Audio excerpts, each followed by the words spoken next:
کہ ہر قدم پر قدم رکھتا ہوں.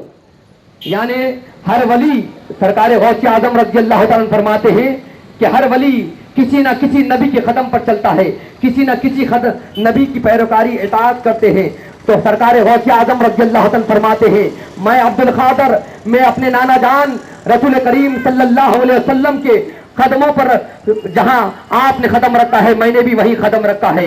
اور عزیزان گرامی میں مصطفیٰ کریم صلی اللہ علیہ وسلم کی اطاعت اور فرما برداری میں اپنی زندگی گزارا ہوں. یہ سرکار غوث اعظم رضی اللہ تعالیٰ نے پیغام دیا کہ رسول کریم صلی اللہ علیہ وسلم کی اطاعت اور فرما برداری, آپ کے نقش قدم پر چلنا, یہ سرکار غوث اعظم رضی اللہ تعالیٰ نے اس کو ایک اعجاز سمجھا اور اپنے آپ میں ایک ممتاز عمل سمجھا.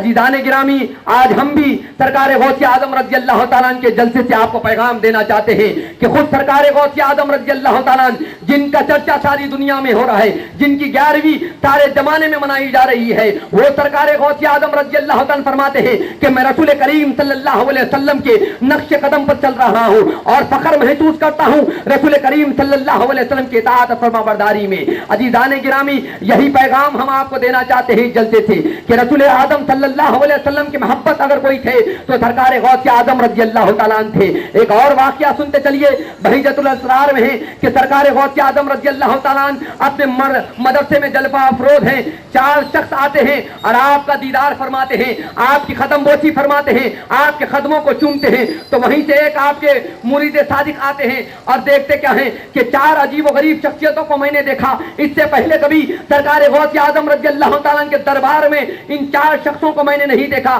ان کے چہروں کو نہیں دیکھا. جب سرکار غوث اعظم رضی اللہ تعالیٰ کے دربار میں آ گئے اور آنے کے بعد وہ 4 شخص پلٹنے لگے تو سرکار غوث اعظم رضی اللہ تعالیٰ نے اپنے اس مرید صادق سے, اپنے باوفا ساتھی سے فرمایا, اے میرے مقدس مرید, میرے چاہنے والے, دیکھتا کیا ہے, جا ان 4 کے پاس چلا جا, ان سے جا مل اور ان سے دعا فرما, ان کے لیے دعا کا طالب ہو جا, ان سے کہے کہ میرے حق میں دعا فرمائے. تو وہ اللہ کا نیک بندہ سرکار غوث اعظم رضی اللہ کا مرید جاتا ہے اور کہتا ہے اے مقدس شخصیتوں, میں آپ سے دعا کا طالب ہوں, میرے حق میں دعا فرمائیے. تو 4 شخصوں نے فرمایا, اے مرید صادق, اے سرکار غوث اعظم رضی اللہ تعالیٰ کے خادم, تو بڑا ہی خدمت والا ہے, تو نہیں جانتا کہ تو کس شخصیت کی خدمت کر رہا ہے. یہ غوث اعظم رضی اللہ تعالیٰ ہے, یہ عبد القادر جیلانی رضی اللہ تعالیٰ. انہوں نے فرمایا کیا تو ہمیں جانتا ہے؟ تو انہوں نے کہا نہیں, میں نہیں جانتا. تو تجھے پتا چل جائے گا کہ ہم کون ہیں. بہرحال اس شخص نے, اور اللہ کے نیک بندے نے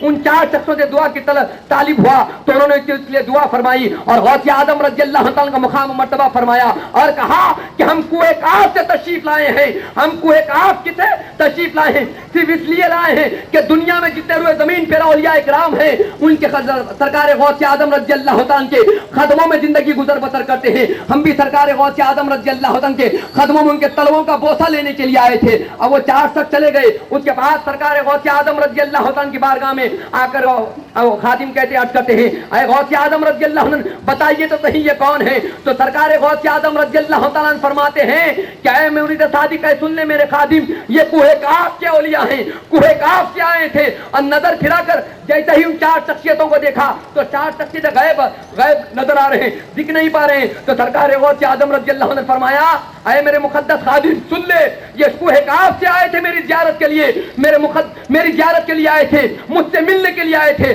اب کوہ کاف جا چکے ہیں, اپنے مقام پہ پہنچے ہیں. ارے بغداد سے جیلان سے کوہ کاف سینکڑوں کوسوں دور ہے. سرکار غوث اعظم رضی اللہ عنہ فرما رہے ہیں کہ میری زیارت کے لیے آئے بھی تھے اور زیارت کر بھی چکے, اور صرف دعا, وہ بندے نے دعا کا طالب ہوا, جب دعا کے 2 الفاظ بولے, پلٹ کے دیکھنے سے پہلے ہی, جب نظر پھرنے سے پہلے ہی وہ کوہ کاف پہ پہنچ گئے. یہ اولیاء اللہ ہوتے ہیں عزیزان گرامی, چلنا ان کا ہوتا ہے مگر اللہ تبارک تعالیٰ ان کے جسم میں ان کی قوت ایسی عطا کر دیتا ہے, اپنی قدرت کو ان میں شامل فرما دیتا ہے. بخاری شریف اس بات کی دلیل کر رہی ہے حدیث قدسی کہ اللہ پاک فرماتا ہے.